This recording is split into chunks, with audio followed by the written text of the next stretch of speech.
Hello everyone, आज हम new chapter पढ़ने वाले हैं क्लास 8 इंग्लिश का। चैप्टर 5 हम स्टार्ट करने वाले हैं। चैप्टर 4 तक मैंने आपको पढ़ा दिया है। अगर आपने क्लास 8 इंग्लिश का चैप्टर 1 से चैप्टर 4 तक का वीडियो नहीं देखा है तो देख लीजिएगा। डिस्क्रिप्शन बॉक्स में आपको सारी लिंक्स मिल जाएंगे या फिर आपको एंड स्क्रीन पर क्लास 8 इंग्लिश का प्लेलिस्ट भी मिल जाएगा, वहाँ से आप चेक कर सकते हैं। एंड चैप्टर 1 से 4 तक का मैंने एक्सप्लेनेशन के साथ सारे क्वेश्चंस को भी बताया है। तो अगर आप लोग चैप्टर 1 से 4 तक का वीडियो जरूर देख लीजिएगा। एंड आपके चैप्टर 5 का नाम है 1 2 3, यानी 1 2 3। ठीक है। इस चैप्टर में जो कहानी है, एक राजा की कहानी है और इस कहानी में बहुत सस्पेंस है एंड सस्पेंस के साथ ये स्टोरी बहुत इंटरेस्टिंग भी है। तो स्टोरी पढ़ने से पहले हम लोग इस चैप्टर में दिए गए वार्मर को पढ़ते हैं। तो यहाँ पे देखिए, वार्मर में आपको 2 क्वेश्चंस दिए गए हैं। बहुत ही माइनर से क्वेश्चन होते हैं जिससे आप इस वार्मर के थ्रू आप इस कहानी को इससे रिलेट कर पाएँ। ठीक है, इसलिए वार्मर दिया रहता है। वार्म अप करने के लिए आपको इसमें वार्मर दिया रहता है हर चैप्टर से पहले। तो फर्स्ट क्वेश्चन जो है इसमें कह रहा है कि some people use their body language, जैसे ईजी यानी एग्जाम्पल, इसका मतलब है एग्जाम्पल यानी उदाहरण, fingers, eyes, facial expression etc to express themselves. Have you met such person? If yes, where did you meet them? इसमें क्या पूछ रहा है कि कुछ लोग अपने बॉडी लैंग्वेज का यूज करके अपने आप को एक्सप्रेस करते हैं, यानी व्यक्त करते हैं। एक्सप्रेस का मतलब क्या हो गया? व्यक्त करना। जैसे देखिए, बॉडी लैंग्वेज मतलब क्या हुआ? सीधा सा मतलब आप समझिए, बॉडी लैंग्वेज का मतलब हो गया इशारा, इशारों में बात करना।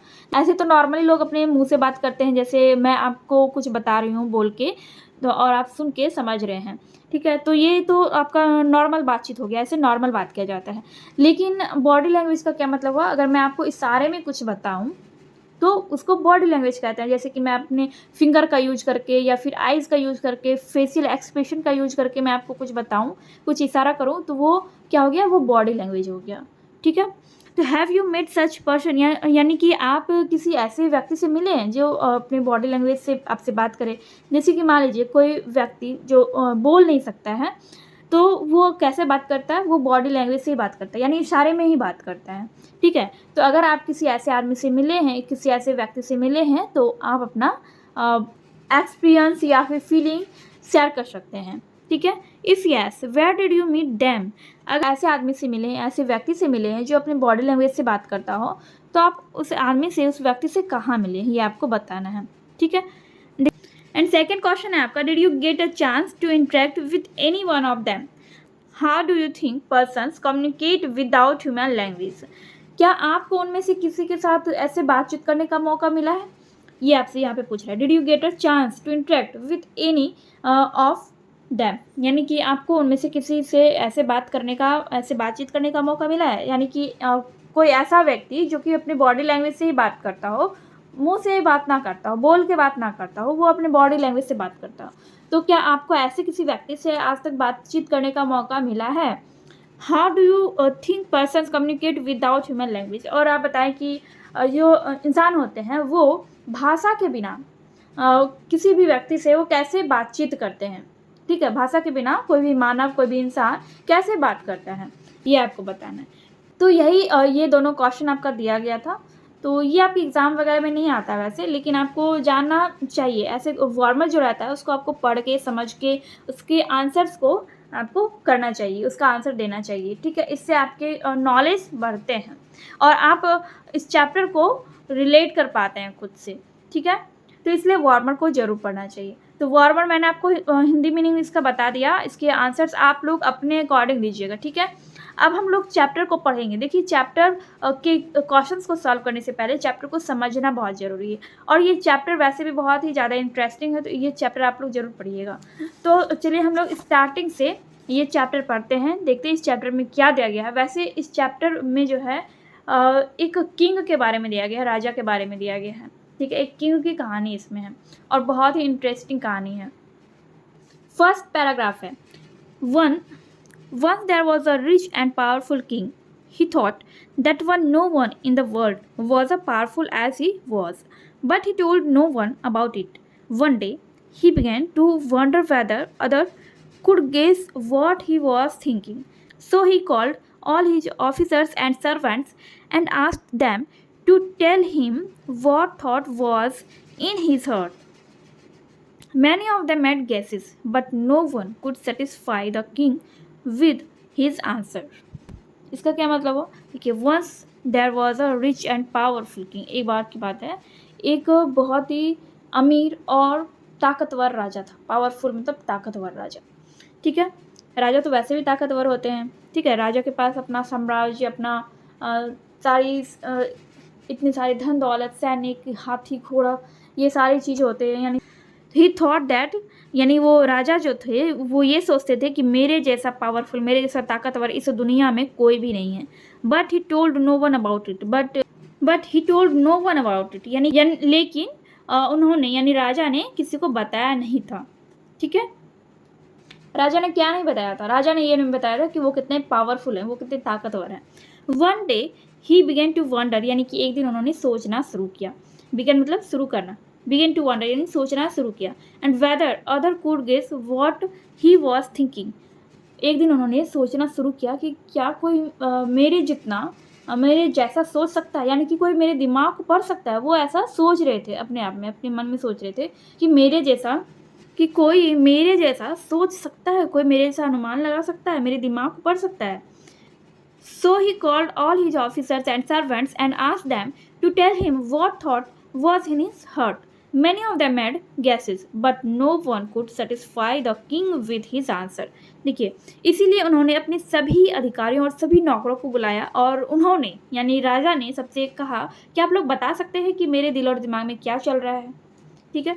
तो many of them made guesses, यानी कि बहुत सारे लोगों ने गैस किया, यानी अनुमान लगाया। But no one could satisfy the king with his answer, लेकिन किसी के भी उत्तर से राजा संतुष्ट नहीं हुए, ठीक है। उस राजा के दरबार में जितने भी उनके नौकर थे, जितने भी अधिकारी थे, मंत्रीगण थे, सभी ने अनुमान लगाया, लेकिन राजा जो है वो किसी के भी उत्तर से संतुष्ट नहीं हुए, ठीक है। Then the king ordered his minister to find someone who could guess his thought. तब राजा ने अपने मंत्री जी को बुलाया, अपने मंत्री को बुलाया और कहा कि आप लोग कहीं से भी किसी भी ऐसे आदमी को ढूंढ के लाइए जो मेरा दिल और दिमाग पढ़ सके, यानी कि जो मेरे दिल और दिमाग की एग्जैक्ट बातें, जो मैं सोच रहा हूँ, मैं एकदम से क्या सोच रहा हूँ, वो एग्जैक्ट वो बता सके। कोई ऐसा आदमी आप लोग खोज के लाइए, ठीक है। ये राजा ने कहा अपने मंत्रियों से। He gave the minister exactly a month's time to find that person, और राजा ने अपने मंत्रियों को मात्र एक महीने का समय दिया ऐसे आदमी को खोजने के लिए, ठीक है। पहले राजा ने क्या कहा कि आप लोग किसी ऐसे आदमी को खोज के लाइए जो कि मेरे दिल और दिमाग को पढ़ सके, मेरे दिल और दिमाग की एग्जैक्टली बातें बता सके। और राजा ने अपने मंत्रियों को उन्होंने 1 महीने का समय दिया ऐसे व्यक्ति को खोजने के लिए। The minister searched everywhere but he could not find anyone who could guess the thought in the king's mind. तो यहाँ पे क्या कह रहे हैं कि मंत्री ने बहुत खोजा, सभी जगह खोजा, लेकिन उन्हें ऐसा कोई भी नहीं मिला जो राजा के दिमाग को एग्जैक्टली पढ़ सके। As the month was coming to a close the minister became quite desperate. तो देखिए, 1 महीने का समय दिया था राजा ने मंत्री को, तो 1 महीने का वो समय जो है वो क्लोज होने वाला था, यानी ख़त्म होने वाला था। The minister become quite desperate, यानी कि तब मंत्री जो वो बेचैन हो गए। क्यों हो गए? अब उन्हें डर लग रहा था कि अगर मैं किसी ऐसे व्यक्ति को खोज के नहीं ले जाऊंगा राजा के पास, जैसा राजा ने कहा है कि दिमाग पढ़ने वाला व्यक्ति, अगर ऐसे व्यक्ति को खोज के नहीं ले जाऊंगा राजा के पास तो राजा मुझे दंडित करेंगे, ठीक है, राजा मुझे कठोर दंड देंगे। इसलिए मंत्री जो है वो बेचैन हो गए, ठीक है। His daughter cheered him up by saying that she would find the right man for the job. लेकिन उनकी बेटी, किसकी बेटी? मंत्री जी की बेटी ने मंत्री जी को हौसला दिया और कहा कि वो ऐसे आदमी को ढूंढ कर लाएगी, ठीक है। तो मंत्री जी की बेटी ने मंत्री जी को हिम्मत दिया और कहा कि मैं ऐसे आदमी को ढूंढ के लाऊंगी, आप लोग चिंता मत करिए। तो एंड इसके आगे है all right let's see what you can do share the minister. तब मंत्री जी ने कहा ठीक है, देखते हैं। ऑल राइट यानी ठीक है, लेट्स सी देखते हैं, व्हाट यू कैन डू देखते हैं तुम क्या कर सकती हो। मंत्री जी ने क्या कहा अपनी बेटी से? All right let's see what you can do said the minister. ठीक है, देखते हैं कि तुम क्या कर सकती हो। When the appointed day arrived, the minister daughter brought home a fool. जब वो समय आ गया, यानी कि जब वो महीने का अंतिम दिन आ गया, the minister daughter brought home a fool. तो मंत्री जी की जो बेटी थी उसने एक बेवकूफ़ आदमी को लाया। फूल का मतलब होता है बेवकूफ़, ठीक है। The man was shepherd in their farm, तो उसने किसको लाया, एक शेफर्ड यानी एक गड़ेरिए को लाया। गड़ेरिया किसको बोला जाता है, भेड़ चराने वाले को, ठीक है। जो जंगल में भेड़ चराता है उसको गड़ेरिया बोला जाता है, भेड़ चराने वाले आदमी को गड़ेरिया बोला जाता है। खेत में भेड़ चराने वाले गड़ेरिए को मंत्री जी की बेटी दरबार में ले गई।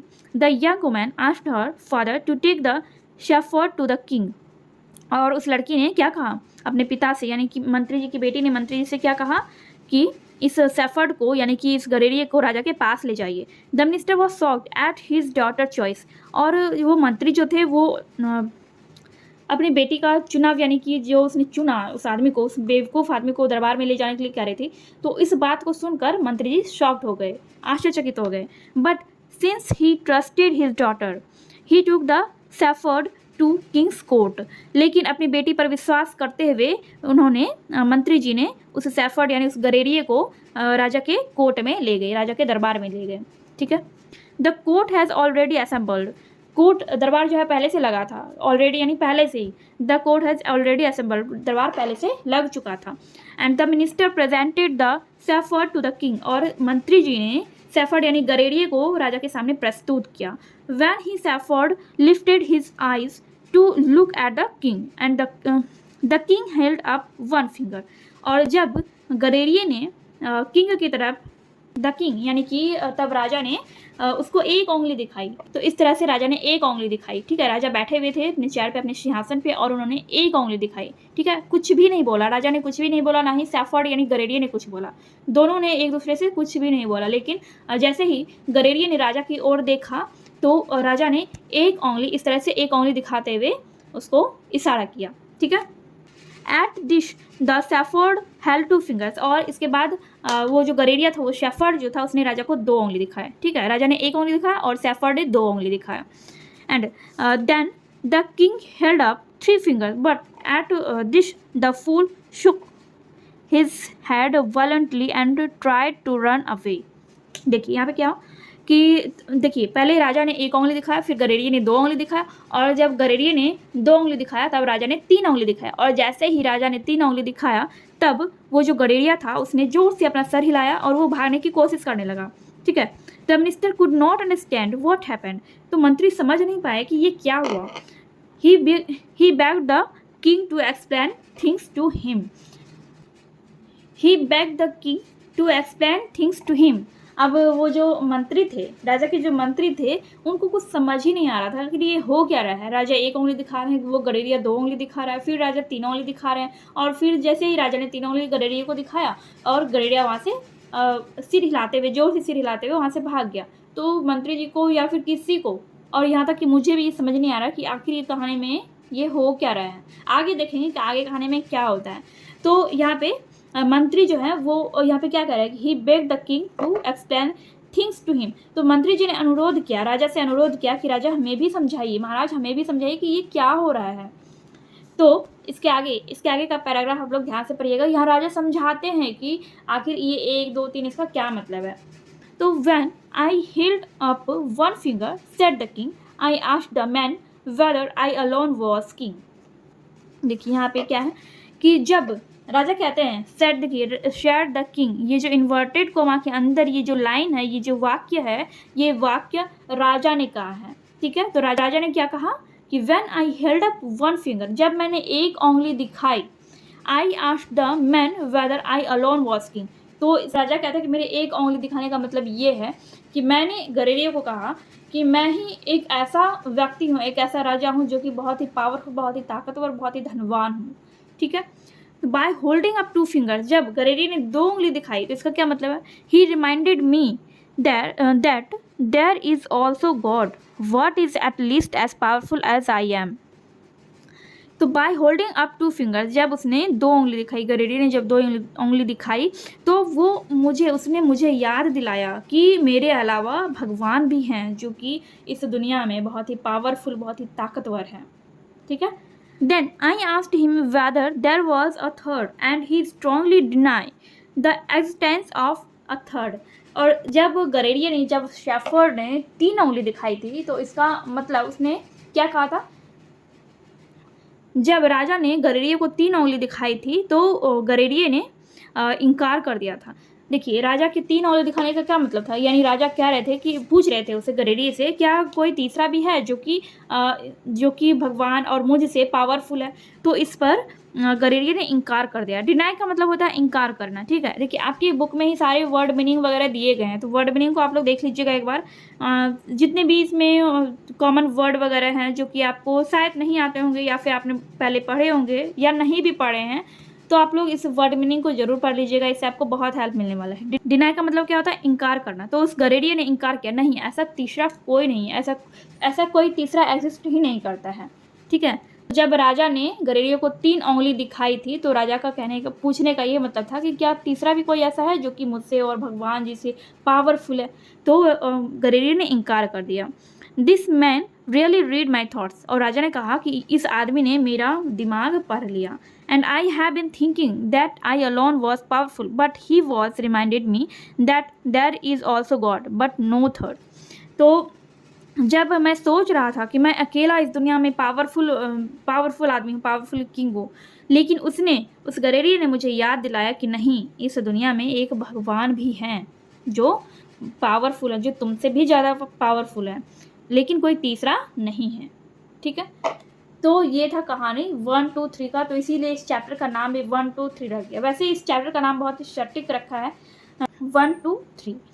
तो इस चैप्टर से रिलेटेड यहाँ पे आपको कुछ वर्ड मीनिंग्स दिख जाएंगे। वर्ड मीनिंग्स आप लोग पढ़ लीजिएगा। देखिए, वंडर का मतलब होता है सोचना, गैस का मतलब होता है अनुमान, डेस्परेट का मतलब होता है निराश या बेचैन या फिर परेशान, सेटिस्फाई का मतलब होता है संतुष्ट करना, ट्रस्टेड का मतलब होता है भरोसा करता था या विश्वास करता था, ओके। प्राइज्ड का मतलब होता है प्रशंसा किया, सैफोर्ड का मतलब होता है भेड़ों को चराने वाला या गडेरिया, वायलेंटली का मतलब होता है जोर से, ठीक है। डिनाई का मतलब होता है इनकार किया। देखिए, यहाँ पे बीच में आपको इंग्लिश वर्ड मीनिंग भी दिया गया है, ये इंग्लिश वर्ड मीनिंग है और ये हिंदी वर्ड मीनिंग है। बेग्ड का मतलब होता है अनुरोध किया या फिर विनती किया, ठीक है।